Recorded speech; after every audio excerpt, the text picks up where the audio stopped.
परंतु ही मॅच काहीशी एकतर्फी पाहायला मिळते आहे.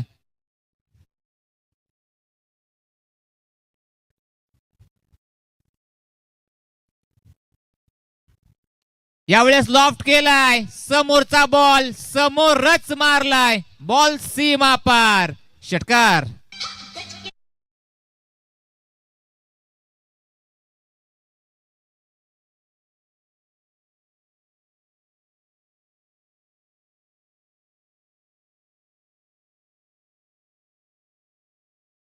मैदानाच्या आतमध्ये दाखल झालाय. त्यांच्यासोबत पाहिलं गेलं तर सेल्फी घेत आहेत.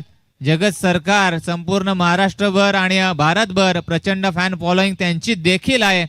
आणि आपला आवडता खेळाडू आज तेलंगे गावामध्ये आलाय, चॅम्पियन ट्रॉफी मध्ये आलाय आणि त्याच्यासोबत फोटो काढण्यासाठी सर्वच फॅन्स आता मात्र गर्दी करत असताना पाहायला मिळत आहेत. परंतु विनंती असेल की मॅच झाल्यावर देखील